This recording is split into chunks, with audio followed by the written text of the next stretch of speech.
जय श्री गणेश दोस्तों। हमारी आज की कहानी का नाम है एहसास। कहानी अच्छी लगे तो प्लीज़ चैनल को सब्सक्राइब कर लीजिएगा। अब शुरू करते हैं कहानी। अरे भाभी, आपका तो चेहरा लटक गया है। क्या हुआ जो मायके नहीं जाओगे?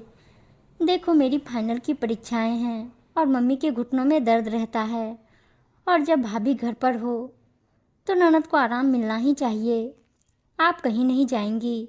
आप चली जाएंगी तो घर का काम कौन करेगा? अपना मायका भूल जाओ। अब ससुराल आपके लिए सब कुछ है। वाणी की ननद अदिति लगातार बोले जा रही थी और वाणी की सास एकदम चुप थी। आखिर वो घर की बड़ी हैं तो उन्हें बोलना तो चाहिए। फिर अदिति तो अभी घर में सबसे छोटी है। उसे तो अपनी भाभी से ढंग से बात करनी चाहिए। वाणी मन ही मन सोच रही थी कि तभी अदिति फिर बोलती है, देखो भाभी, परीक्षा में अंक कम आएंगे तो इसकी जिम्मेदार आप ही होंगे, क्योंकि आप पूरा घर संभाल लेते हो। अगर आप ही घर से चली जाओगी तो मम्मी काम करेगी और मुझे उनकी मदद करवानी होगी, तो मैं पढ़ूंगी कब? हाँ बहू, अदिति सही कह रही है। अभी मायके मत जाओ। अब तुम्हारी बहन मायके आ रही है तो वो अकेली रहकर चली जाएगी। अब जरूरी है क्या? उसके साथ में रहो। इसकी परीक्षाओं के बाद चली जाना। स्नेहलता जी ने रोकते हुए कहा। वाणी समझ गई थी कि अब वो दीदी से मिल नहीं पाएगी। दीदी दूर से आ रही है और अभी उनके बच्चों की छुट्टियां हैं। उसका बड़ा मन था कि वो उनके साथ रहे। दीदी 2 साल में एक बार ही तो आती है। अब जब स्नेहलता जी और अदिति ने मिलकर फैसला सुना दिया है तो ये फैसला तो उसके पति संदीप को हर हाल में मानना होगा, क्योंकि वो अपनी माँ और बहन के हर फैसले में अपनी मूक सहमति दे देते हैं।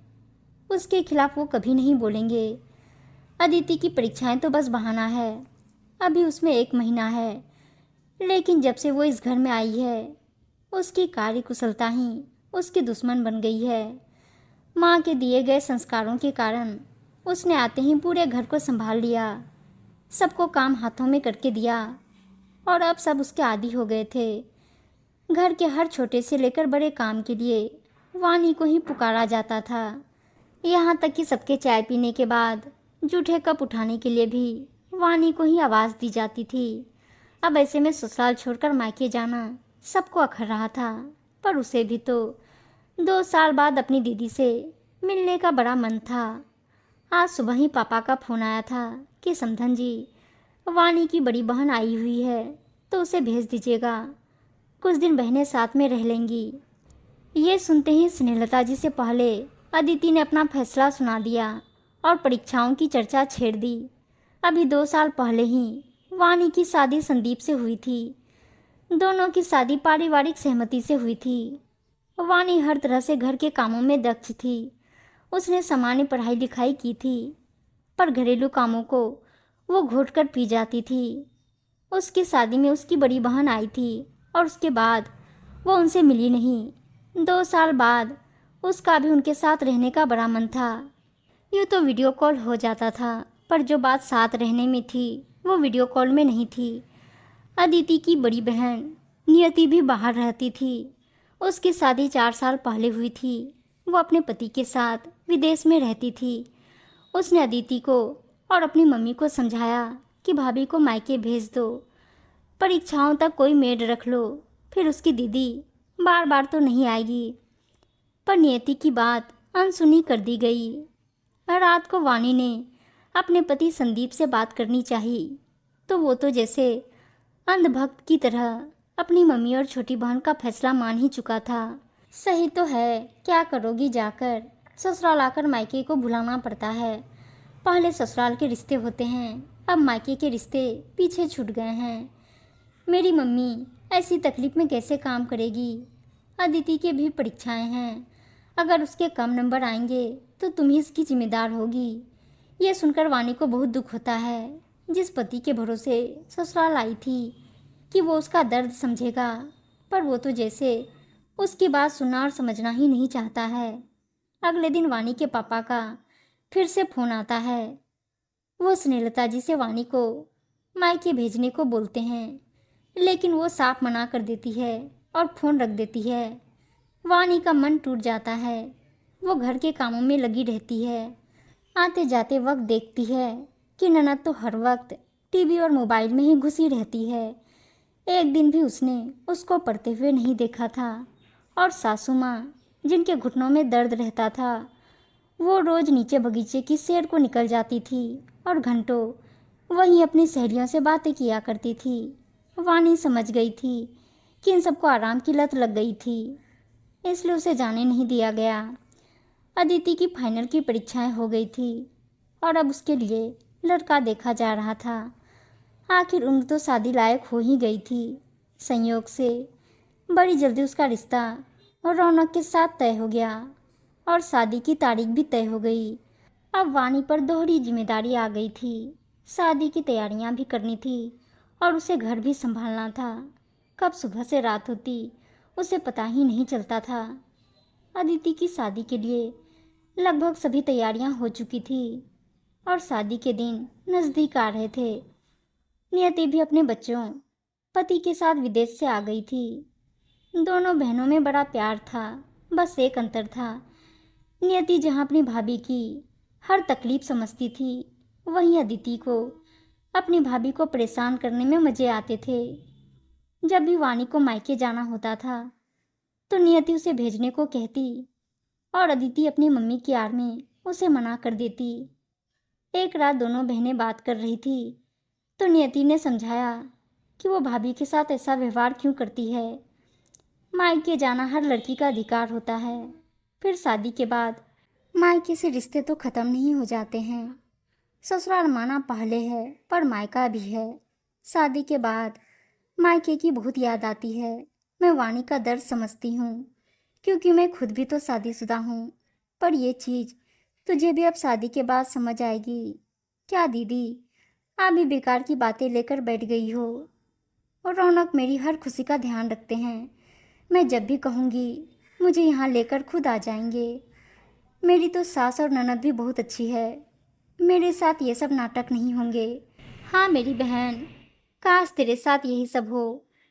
तुझे मेरे और वानी की तरह ससुराल वालों के दबाव में रहना नहीं पड़े। अदिति की शादी हो जाती है। शुरू शुरू में उसे सब अच्छा लगता है और वह जल्दी जल्दी मायके आ जाती है। पर जैसे जैसे वो अपना घर संभालती है, सारी जिम्मेदारी उस पर डाल दी जाती है। एक दिन उसका मायके आने का बड़ा मन था। उसने अपने पति रौनक से कहा कि मुझे मम्मी की याद आ रही है, मुझे ले चलिए। तो उसकी सास ने टोक दिया, एक ही शहर में रहने का ये मतलब नहीं है कि तुम रोज़ रोज़ मायके चली जाओ। शुरुआत में तो ठीक था, पर तुम इसी तरह जाती रहोगी तो घर कौन संभालेगा। ये सुनकर अदिति का चेहरा उतर जाता है। उसे अब अपनी भाभी वानी का दर्द समझ आता है, क्योंकि जिस उम्र में उसकी शादी हुई थी उसी उम्र में वानी की शादी हुई थी। छोटी उम्र और अपने मायके से दूर रहना बड़ा ही मुश्किल होता है। एक दिन उसकी सुबह नींद देर से खुलती है तो उसकी सास उल्हाना देती है, बहू मायके वालों से देर रात तक फोन पर बात मत किया कर। सुबह ऐसे ही देर से उठेगी तो घर के सारे काम पड़े रह जाएंगे। ये सुनकर उसे रह रहकर अपना गलत व्यवहार याद आ रहा था। एक दिन वानी को उठने में देरी हो गई थी तो सबसे ज़्यादा उसकी छोटी ननद चिल्ला रही थी। देर रात तक अपने मायके वालों से बातें करती रहती है, अपनी दीदी से वीडियो कॉल करती रहती है, तभी तो इनकी नींद नहीं खुलती है। मुझे इनके कारण कॉलेज जाने में देरी हो जाती है, नाश्ता समय पर नहीं मिलता है और कपड़े भी प्रेस नहीं होते हैं। पता नहीं क्यों हर समय अपने घर वालों से फ़ोन पर लगी रहती है।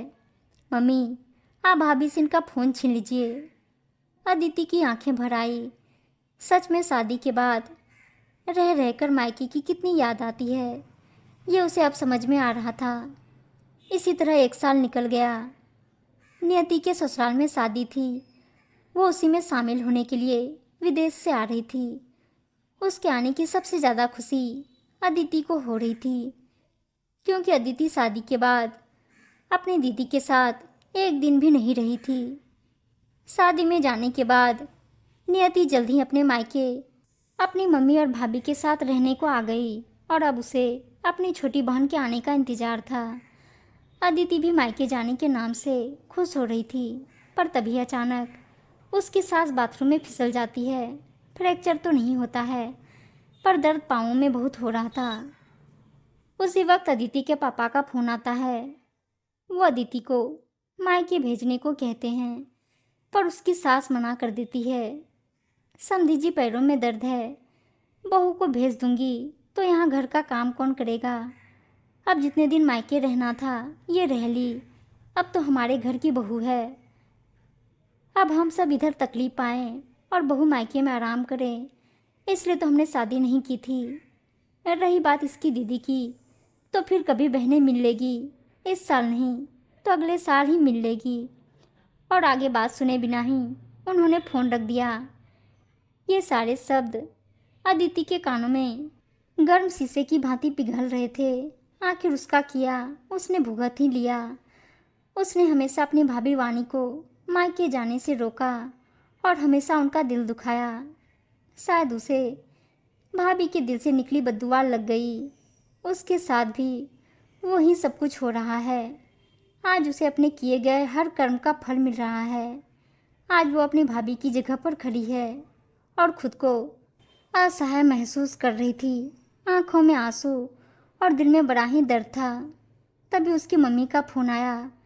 अदिति, तू कहती थी कि तेरे ससुराल वाले बड़े अच्छे हैं और अब उन्होंने ही तुझे भेजने से मना कर दिया। क्या हुआ जो बहू को 2-4 दिन के लिए भेज देते, दोनों बहनें साथ रह लेती, आपस में दिल की बात कर लेती, खुश हो लेती।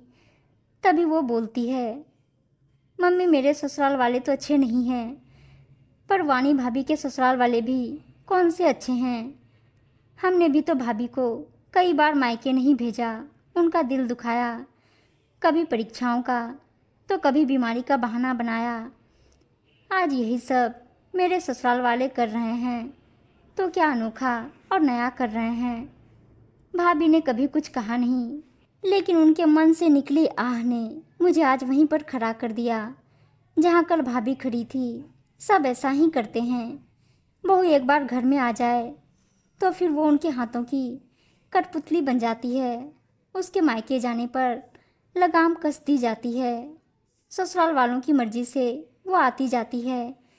कभी कभी मायके भेजने के बाद भी बीच में ही बुला ली जाती है। बहू की अपनी मर्जी, अपनी भावना तो बिल्कुल भी नहीं है। वो तो सांस भी ससुराल वालों के हिसाब से लेती है। अब मुझे भाभी का दर्द समझ आ रहा है। नियति दीदी मुझे समझाती थी, पर मैं कभी भी नहीं मानी। पर आप तो मुझे समझा सकती थी कि भाभी के साथ ऐसा गलत व्यवहार मत कर। आप तो मुझे सही शिक्षा दे सकती थी। आप तो खुद एक बहू रह चुकी हैं। आपको तो भाभी के दर्द का एहसास होता होगा। ये दर्द का एहसास मुझे अब समझ में आया है। आप भाभी के साथ अच्छा व्यवहार करती, मुझे भी समझाती, तो आज आपकी बेटी को अपने मायके आने के लिए तरसना नहीं पड़ता। ये सब सुनकर स्नेहलता जी की बोलती बंद हो गई। उन्होंने फ़ोन रख दिया। फ़ोन स्पीकर पर था। नियति और वाणी सब बातें सुन रही थी। दोनों ही निःशब्द थी। नियति कुछ दिनों के लिए रहकर वापस चली गई। कुछ महीने बीते थे। अदिति 4 दिनों के लिए मायके आई थी, पर उसी वक्त वाणी की मम्मी की बीमारी का फ़ोन आता है, तो उसने आगे होकर कहा, माँ, भाभी को मायके भेज दीजिए। इनकी मम्मी को इनकी बहुत ज़रूरत है। भाभी आप आराम से जाइए यहाँ की, और मेरी ज़रा भी चिंता मत करिए। यहाँ मम्मी और मैं एक दूसरे को संभाल लेंगे। अपनी ननद के मुँह से ये बात सुनकर वाणी को बहुत अच्छा लगा और वो अदिति के गले लग गई। हाँ बहू, अभी तुम्हारी मम्मी को ज़्यादा ज़रूरत है। स्नेहलता जी ने भी जाने को कह दिया। उम्मीद है दोस्तों कहानी अच्छी लगी होगी, और अच्छी अच्छी कहानियाँ सुनने के लिए चैनल को सब्सक्राइब और वीडियो को लाइक शेयर ज़रूर कर दीजिएगा। धन्यवाद दोस्तों।